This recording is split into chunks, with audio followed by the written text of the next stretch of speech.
menyambut kedatangan Ramadan dengan ucapan marhaban ya Ramadan.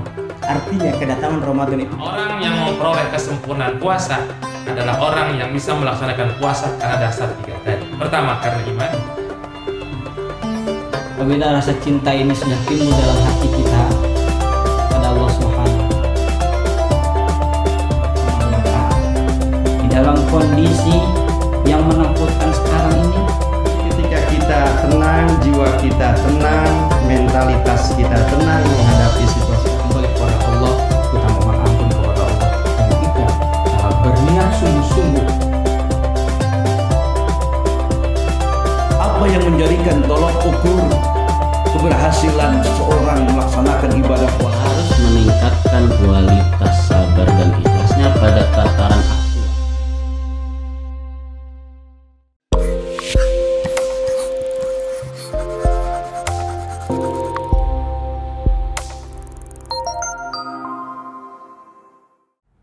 Bismillahirrahmanirrahim. Assalamualaikum warahmatullahi wabarakatuh. Alhamdulillahirabbil alamin. Alhamdulillah ala kulli hal. Wassalatu wassalamu ala asrafil anbiya'i wal mursalin wa ala alihi wa sahbihi ajmain, amma ba'du. Puji syukur hanya milik Allah Subhanahu wa taala yang alhamdulillah kita masih diberikan nikmat puasa pada bulan suci Ramadan ini. Salawat serta salam tak lupa kita curahkan kepada junjungan alam Nabi Muhammad sallallahu alaihi wasallam beserta keluarganya dan para sahabatnya, dan kita selaku umatnya yang mudah-mudahan mendapatkan syafaat pada yaumil akhir nanti. Amin amin ya rabbal alamin. Sahabat Insan Al-Kausar yang dirahmati oleh Allah Subhanahu wa taala, Institut Ramadan kali ini akan membahas tema tentang menumbuhkan sifat qanaah dalam kehidupan, yang insya Allah akan dibawakan langsung oleh Ustadz Muhammad Nur Hasan, MSI MPD. Assalamualaikum Ustadz. Waalaikumsalam. Bagaimana kabarnya Ustadz? Alhamdulillah. Puasanya lancar? Lancar. Alhamdulillah. Kabar gimana, sehat? Alhamdulillah sehat Ustadz.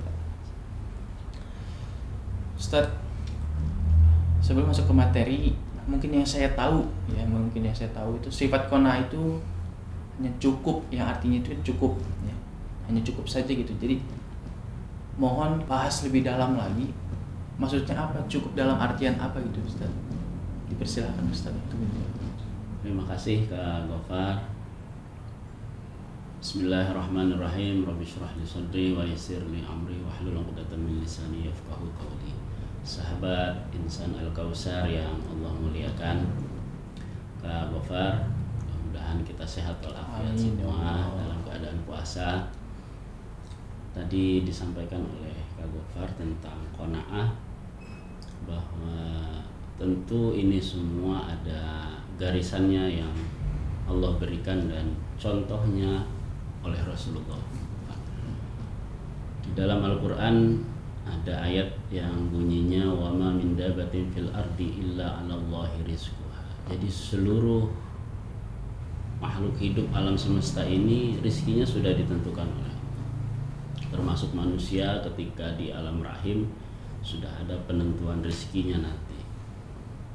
Ini penting untuk menjadi pondasi qanaah, bahwa prinsipnya seluruh yang hidup di alam semesta ini ada hak yang akan Allah berikan. Jadi tidak terlunta-lunta, karena ada tugas amanah yang akan diemban sebagai khalifah di muka bumi. Untuk menjalankan qanaah dalam kehidupan kita, itu kita ambil ajaran yang Rasul berikan tentang salah satunya sholat duha. Di dalam sholat duha ada di dalam doanya salah satu saja kita ambil. Kalau rizki kita haram, maka fatahhir, maka sucikanlah, bersihkanlah. Artinya bukan berarti orang yang melakukan perbuatan haram itu akan menjadi halal, bukan. Tapi nanti secara bertahap dengan komitmen melakukan ibadah sholat duha dan memaknai maknanya, orang itu sedikit melangkah perilakunya kepada hal-hal yang halal. Jadi perilaku yang awalnya kecenderungan dominasi haram atau berlebihan bahkan yang tidak perlu dikonsumsi jadi sifatnya konsumtif, maka perlahan dia akan mendekati pada sifat yang pokok, yang perlu memang betul-betul urgent. Dan pada saat seperti wabah corona ini kan kita menyadari posisi kita sangat terbatas sebagai manusia, dibatasi oleh keadaan. Kemudian ini dari mana dasarnya? Jadi ketika di Mekah itu turun ayat Ad-Duha, wa wajadaka dhallan fahada. Nabi itu dikelilingi orang-orang yang dhalan. Wa wajadaka a'ilan fa'aghna. Jadi Nabi itu dikonversi oleh Allah, dikuras oleh Allah, perasaannya menjadi kaya. Wa wajadaka a'ilan fa'aghna. Jadi Nabi itu kekayaannya melebihi langit dan bumi. Oleh karena itu kendati Nabi dengan keterbatasan makan misalnya. Di dalam Ihya Imam Ghazali mensitir itu bahwa Rasul itu konsumsi makannya sekali sehari. Jadi ukuran-ukuran orang menjalani tirakat itu ya sehari sekali. Kalau lebih dari itu bisa menjadi berlebihan atau isra. Dan nilai-nilai qanaah akan jauh. Kemudian apakah orang yang qanaah itu tidak boleh mengkonsumsi sesuatu apapun? Boleh. Kalau kita orang yang terbatas, maka fungsi qanaah itu untuk mensejajarkan kita bahwa keterbatasan ekonomi kita tidak menjadikan kita kalap dan miskin. Jadi tetap kaya posisinya di mata Allah. Orang qanaah itu mau secara materi berlebih atau berkurang dalam penglihatan manusia, tapi di mata Allah orang qanaah itu tetap kaya. Jadi qanaah itu adalah satu alat yang diberikan Allah untuk mensejajarkan manusia kendati materi dunianya berbeda gitu, Kak Gofar. Dan orang yang kaya ketika memahami makna qanaah, maka konsumsinya dibatasi oleh sikap kepekaan sosialnya. Tidak semua yang dia mampu dikonsumsi, dibeli, tapi tidak bermanfaat. Jadi berangkat dari sholat duha ini, sahabat insan Al-Kautsar, hal yang sunnah di bulan Ramadan ini mudah-mudahan menjadi ibadah yang akan membuat kita tangguh secara ekonomi. Karena orang yang qanaah itu punya rezeki 1 juta dengan orang yang tidak qanaah punya rezeki 1 miliar sama, bahkan bisa lebih kaya orang qanaah. Karena paham betul posisi rezeki dan kebutuhannya yang diberikan oleh Allah. Jadi orang qanaah itu bukan berarti tidak boleh membeli apa-apa. Paham dengan rezeki yang diberikan oleh Allah dan paham juga dengan kemampuan, bahkan kemampuannya sangat terbatas pun orang yang qanaah itu tidak merasa dirinya miskin. Karena Sang Maha Kaya ini sudah menggariskan min dabatin fil ardi illa 'alallahi rizquha. Rizkinya pasti ada. Itu sekelumit tentang qanaah, Kak Gofar. Mudah-mudahan ritual sholat duha, doanya kita pelajari maknanya, bahwa di dalam makna sholat duha itu juga bisa melahirkan sifat-sifat qanaah, baik bagi orang keterbatasan ekonomi maupun berlebihan. Itu saja sahabat insan Al-Kautsar sebagai pembuka kita mengkaji, menelaah tentang qanaah. Saya kembalikan kepada Kak Gofar. Silakan Kak Gofar. Ya, Masya Allah ya, luar biasa Ustaz ya. Alhamdulillah. Berarti orang qanaah itu sangat spesial berarti di mata Allah gitu Ustaz.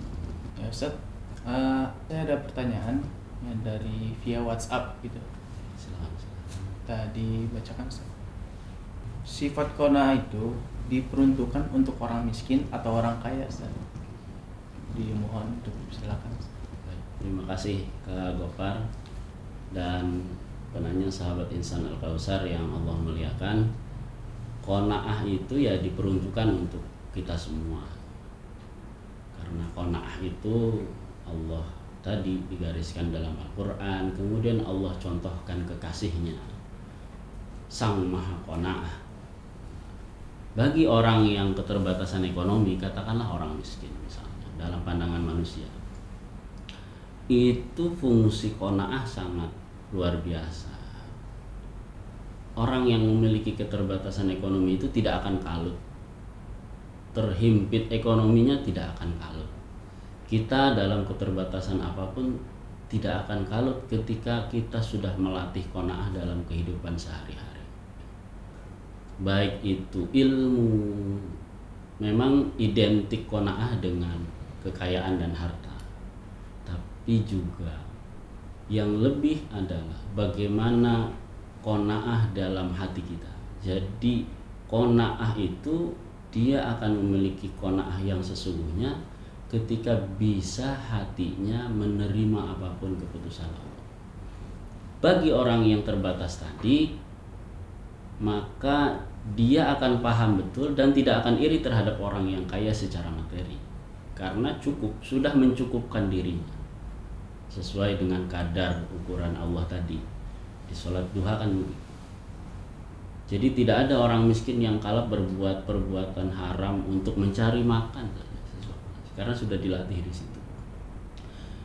Dan juga bagi orang yang berkecukupan harta, orang kaya lah katakanlah, dia tidak akan mudah membelanjakan hartanya pada benda-benda yang memang tidak perlu, karena sudah ada daya saring dalam dirinya. Ketika orang tersebut hatinya memiliki kekayaan, kendati berkecukupan, jadi memang yang seperlunya yang dikonsumsi sehingga nanti bisa berbagi. Maka ada garis hubungan antara si kaya dan si miskin di sini yang menjadikan qanaah itu berbalik dua arah. Bukan pada kekayaannya, tapi pada kesadaran individu. Kendati orang itu miskin, tidak memiliki sifat qanaah akan kalah, akan lebih berbahaya, maka akan berbuat kriminal. Orang kaya pun demikian, ketika tidak qanaah jauh lebih berbahaya dari orang miskin. Maka orang miskin bisa saja mencuri 1 juta, orang kaya bisa lebih dari 100 juta karena fasilitas yang ada. Jadi baik kaya maupun miskin ya harus memiliki sifat qanaah. Mungkin itu Kak Gofar. Terima kasih Ustadz atas penjelasannya. Dan suatu pertanyaan lagi Ustadz berupa video. Oh iya, Ya. silahkan. Mari sama-sama kita saksikan videonya. Assalamualaikum warahmatullahi wabarakatuh. Saya Hasna. Yang ingin saya tanyakan, apakah keluar dari sifat qanaah ketika kita membeli sesuatu yang mahal karena tujuannya agar bisa dipakai lama dan juga nyaman ketika dipakai? Terima kasih. Wassalamualaikum warahmatullahi wabarakatuh. Ya Ustadz, kita sama-sama kita saksikan videonya, minta tanggapannya dan jawabannya Ustadz. Silakan. Terima kasih Kak Gofar dan sahabat Insan Al-Kausar di rumah dan dimanapun berada. Lagi-lagi penekanan qanaah itu bukan pada pembatasan dan pelarangan mengkonsumsi. Bahkan benda yang murah pun kalau memang tidak perlu tidak usah dikonsumsi kalau qanaah. Di sini adalah pada dampaknya nanti. Ketika orang itu memang penting barangnya, kemudian memaksakan mengkonsumsi barang tersebut justru menimbulkan mudarat, itu lebih baik ditinggalkan. Tapi kalau tidak mengkonsumsi barang tersebut, misalnya masker yang tadinya murah menjadi mahal, justru maslahat dan baik, maka silahkan dikonsumsi. Jangan sampai mengkonsumsi ini berhutang kanan kiri, kemudian meninggalkan beban yang banyak, tapi kemanfaatannya tidak terlalu penting. Jadi kalau memang sangat penting, kendati itu mahal dan kita mampu, silakan. Jangan sampai mendapatkannya justru menimbulkan mudorot atau kerusakan bagi kehidupan ekonomi keluarga.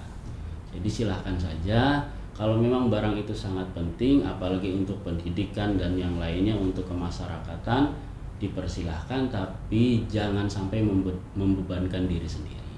Mungkin itu Kak Gofar. Terima kasih Ustaz atas jawabannya. Sama-sama. Baik sahabat Insan, untuk melengkapi acara pada sore hari ini, mari sama-sama kita dengarkan bacaan doa yang dibawakan oleh Ustaz Nur Hasan.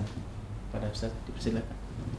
Sahabat Insan Al-Kausar, mari sama-sama menjelang berbuka puasa juga kita disunahkan memohon kepada Allah apa saja yang kita hajatkan. Semoga hajat kita, kebutuhan kita Allah kabulkan, dan kebutuhan kita betul-betul kebutuhan yang mendasar yang memang Allah kabulkan. Dan sahabat-sahabat kita yang lain semoga kebutuhannya juga dikabulkan oleh Allah Subhanahu wa taala. Allahumma sholli ala sayyidina Muhammad wa ala alihi sayyidina Muhammad sallallahu alaihi wasallam. Allahumma rabbana anzil alaina ma'idatan minas sama takunu lana 'idan li awwalina wa akhirina wa ayatan minka warzuqna wa anta khairur raziqin. Ya Allah ya Rabbi ya Tuhan kami, semoga rizki yang Kau berikan bermanfaat untuk kami di dalam bulan puasa ini ya Allah. Semoga kami diberikan sifat qanaah yang hakiki, qanaah yang betul-betul maslahah dan manfaat untuk kami, keluarga dan masyarakat. Rabbana atina fid dunya hasanah wa fil akhirati hasanah wa qina azabannar walhamdulillahi rabbil alamin. Assalamualaikum warahmatullahi wabarakatuh. Alhamdulillah telah berakhir acara Insut Ramadan pada sore hari ini. Dukung kami dengan like dan subscribe channel kita agar kita istiqomah dalam menayangkan tayangan yang bermanfaat. Syukran alaikumamikum. Wassalamualaikum warahmatullahi wabarakatuh.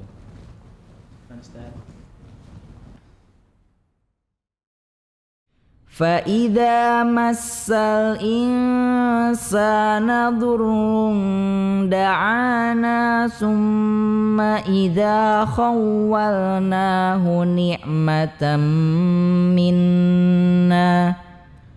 نِعْمَةً مِنَّا قَالَ إِنَّمَا أُوتِيتُهُ عَلَى عِلْمٍ بل هي فتنة ولكن أكثرهم لا يعلمون